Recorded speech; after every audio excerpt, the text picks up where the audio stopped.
Shalom and good morning everyone. తేనె ఎలా తయారవుతుందో పరిశుద్ధులారా మీకు చాలామంది తెలుసు కదా.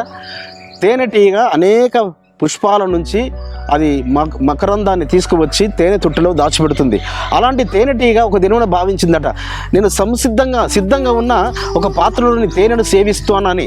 ఆ పాత్రలోకి వెళ్ళి అది సేవిస్తుంటుండగా దాని రెక్కలు అందులో మునిగిపోయి అది పైకి లేవలేక చనిపోయిందట. అదే విధముగా సర్వము సంసిద్ధంగా ఉన్నదాని గురించే అందరూ ఆలోచన కలిగి ఉన్నారు, కానీ కష్టపడి ముందుకు వెళ్ళాలని ఎవరు భావించరు. మరి ఆయన సన్నిధికి వెళ్ళాలని అసలు భావించరు. ఆయన ఆన్లైన్ వచ్చింది కదా, యూట్యూబ్ వచ్చింది కదా, జూమ్ ఉంది కదా, ఫేస్బుక్లు ఉన్నాయి కదా అనుకుంటున్నారు. కానీ సమాజం కూడా మానుట సరైనది కాదు అని అపోస్తలుడైన సౌలు గారు ఆలనాడు హెబ్రీ సంఘానికి హెచ్చరిస్తున్నాడు. ఈ దినమున మనతో మాట్లాడుతున్నాడు. హెబ్రీయుల రాష్ట్ర పత్రిక 10వ అధ్యాయము 24వ వచనము. కొందరు మానుకొనుచున్నట్టుగా సమాజము కూడా మానక. కొందరు మానుకుంటున్నారట. అలనాడు సంఘం, ఆది సంఘంలో కూడా ఎందుకు మానుకున్నారు పరిశుద్ధులారా? వారు సంఘం హింసించబడుతుంది, రోమన్ల చేత హింస, మరి ఆయనను యాషోవ మెస్సీయను విశ్వసించని యూదుల చేత హింస. ఈ హింసకు గురై, ఈ హింసకు భయపడి కొందరు మానుకున్నారట. అయినప్పటికీ వారికి హెచ్చరిస్తున్నాడు, కొందరు మానుకుంటున్నట్టుగా మీరు మానుకోకండి. మీరు అదేవిధంగా ఆయన సన్నిధికి మీరు మానుకుంటున్నారా? మీరు ఓన్లీ ఆన్లైన్ ఆధారం చేసుకుంటున్నారా? ఓకే, ఇది గొప్ప దీవెన మనకు.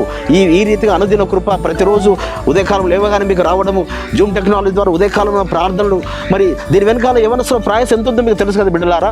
మీరు కూడా షేర్ చేయండి, మీరు కూడా దీన్ని సబ్స్క్రైబ్ చేయని వాళ్ళకి సబ్స్క్రైబ్ చేసుకోమని చెప్పండి, మీరు స్టేటస్లో పెట్టుకోండి, మీరు కూడా పరిచర్యలో పాలిభాగస్తులు అవుతారు. అయితే మనము ఆయన సన్నిధికి రావడం వలన దీవించబడతాము. ఏ రీతిగా అనగా, స్వస్థత పరిశుద్ధుల మధ్యలోకి వస్తే, పరిశుద్ధ సమాజంలోకి వస్తే నీకు స్వస్థత దొరుకుతుంది. పరిశుద్ధుల మధ్యలోకి వస్తే వారి మీద ఉన్న వెలుగు నీ మీదకి వస్తుంది. ఎందుకనగా పరిశుద్ధులు ఎక్కడైతే కూడుకుంటారో అక్కడ ఆయన వెలుగు ఉంటుంది, ఆయన కనుదృష్టి ఉంటుంది. యెరూషలేము పైన కనుదృష్టి ఎందుకు ఉంటుంది? ఆయన పరిశుద్ధులు కూడుకునే స్థలం అది.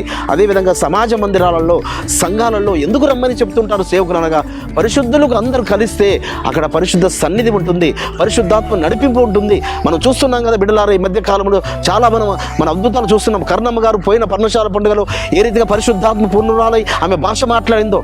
కాబట్టి శావత పండుగ కొరకు, పెంతెకొస్తు పండుగ కొరకు సిద్ధపాటు కలిగి ఉండండి. అందరు ఏ పట్టణాలు ఉన్నవారైనా సరే. ఆ కాలంలో అయితే ఇతర దేశాలు ఉన్నవారు వెళ్ళారట. మనము ఈ దేశంలో ఉన్నవారమే మనం సమకూర్చబడదాము. మనం సమాజం మానకుండా ఉంటే దీవించబడతాము, స్వస్థత పొందుకుంటాము, ఆశీర్వదించబడతాము. అట్టి కృప పరమ తండ్రి మనందరికీ అనుగ్రహించునుగాక.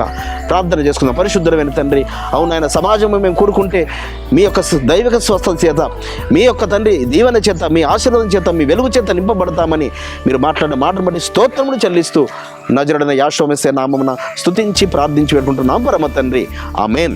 మన పరలోకపు తండ్రియు, రక్షకుడును, విమోచకుడును, నజరేయుడైన యాషోవ మెస్సీయ వారి దివ్య సముఖము నుంచి మీకు, మీ కుటుంబాలకు, మీ వంశాలకు శాంతి, సమాధానం, కృపయు మెండుగా కలుగునుగాక. ఆమేన్.